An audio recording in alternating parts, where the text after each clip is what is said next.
नमस्कार, स्वागत है आपका। आपके साथ मैं दीपेश परगले। देश का नंबर 1 चैनल रिपब्लिक भारत देख रहे हैं आप, जहां दिन भर तमाम बड़ी खबरों से आपको रूबरू करवाएंगे। लेकिन सबसे पहले बात चुनावी चर्चाओं की कर लेते हैं। चुनावी प्रचार अब तीसरे चरण को लेकर जोर पकड़ता हुआ नजर आ रहा है। ये 5 अलग अलग तस्वीरें इस वक्त आपके टेलीविजन स्क्रीन पर है। कैसे मेगा प्रचार लगातार जारी है वो आप तस्वीरों के माध्यम से समझ सकते हैं। मेगा प्रचार जोरदार प्रहार प्रधानमंत्री नरेंद्र मोदी का नजर आ रहा है। आज मुरैना, आगरा, बरेली और शाहजहांपुर में भी दिखाई और सुनाई देगा। शाह की सियासी हुंकार ओडिशा और तेलंगाना में होगी, तो अखिलेश के गढ़ में योगी इटावा और आगरा में कहीं ना कहीं चुनाव प्रचार करते नजर आएंगे। तो राजनाथ सिंह का भी कानपुर और लखीमपुर खीरी में चुनाव प्रचार देखने को मिलेगा।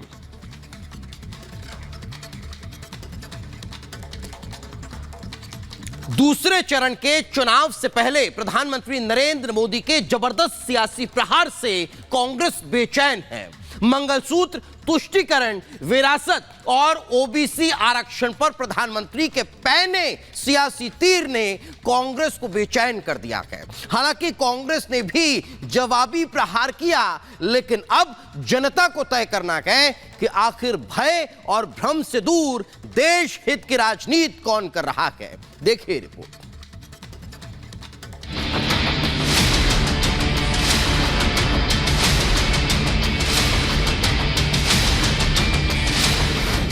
पीएम का प्रहार, कांग्रेस बेचैन।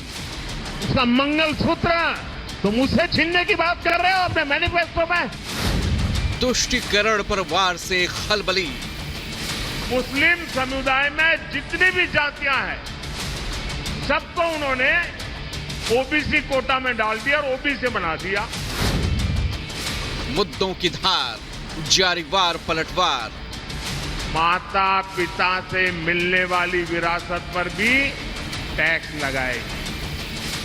कल देश में लोकसभा चुनाव के दूसरे चरण का मतदान होना है। 13 राज्यों की 88 सीटों पर देश की जनता उम्मीदवारों की किस्मत का फैसला करेगी। लेकिन दूसरे चरण के मतदान से पहले सियासी तपिश मानो चरम पर पहुंच चुकी है। मैनिफेस्टो, मंगलसूत्र और मुसलमान पर कांग्रेस को घेरकर बीजेपी ने उसे बैकफुट पर ला दिया है और कांग्रेस के पास सफाई देने के अलावा कोई विकल्प नहीं बचा है। अब देश की जनता को तय करना है कि किसके दावों और वादों पर उसे यकीन है और कौन सी पार्टी भय और भ्रम की जगह देश हित की राजनीति कर रही है। आज भी पीएम मोदी के तूफानी प्रचार का सिलसिला जारी रहने वाला है। आज पीएम मोदी मध्य प्रदेश और उत्तर प्रदेश में रैलियां करेंगे। मध्य प्रदेश के मुरैना में आज पीएम की रैली होगी। सुबह 10 बजे पुलिस परेड ग्राउंड पर मेगा रैली होगी। आगरा, बरेली और शाहजहांपुर में भी पीएम प्रचार करेंगे। पीएम के निशाने पर कांग्रेस और उसकी तुष्टीकरण की नीतियां हैं। इंडी गठबंधन की नीति और नियत पर पीएम मोदी लगातार प्रहार कर रहे हैं। मीडिया रिपोर्ट में आया है, कहा जा रहा है कि ये लोग 1 ईयर 1 पीएम फॉर्मूला बना रहे हैं। यानी एक साल एक पीएम, दूसरे साल दूसरा पीएम। और मजा क्या होगा फिर? जो एक ऊपर बैठेगा ना, 4 लोगों को कुर्सी की टांग पकड़ करके बैठ जाएंगे और मौके की तलाश में रहेंगे कि इसका साल पूरा कब होता है।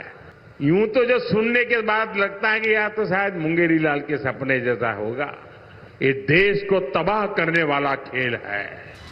आर्थिक और सामाजिक सर्वेक्षण के कांग्रेस नेता राहुल के ऐलान और उनके सलाहकार सैम पित्रोदा के हालिया बयान के बाद तो पीएम का प्रहार और भी तीखा था। चुन चुन कर पीएम ने कांग्रेस की सच्चाई को देश के सामने रखा और कांग्रेस इस सब से बौखला रही है।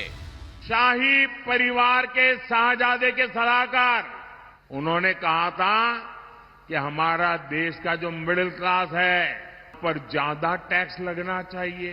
माता पिता से मिलने वाली विरासत पर भी टैक्स लगाएगी। कांग्रेस का मंत्र है, कांग्रेस की लूट जिंदगी के साथ भी और जिंदगी के बाद भी। धार्मिक आधार पर आरक्षण और वोट बैंक के लिए कांग्रेस की तुष्टीकरण की राजनीति पर भी पीएम ने करारा प्रहार किया।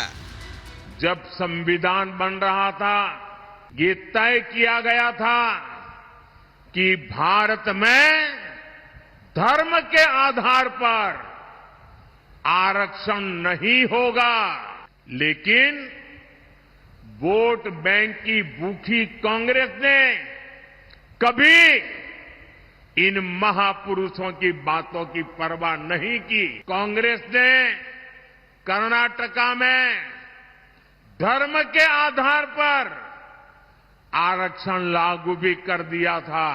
मुस्लिम समुदाय में जितनी भी जातियां हैं सबको उन्होंने ओबीसी कोटा में डाल दिया और ओबीसी बना दिया।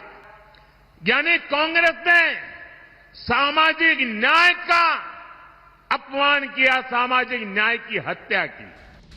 कांग्रेस अपने घोषणा पत्र को भले ही न्याय पत्र कह रही हो, लेकिन पीएम मोदी ने आंध्र प्रदेश की याद दिलाते हुए कांग्रेस पर सामाजिक अन्याय का आरोप लगाया।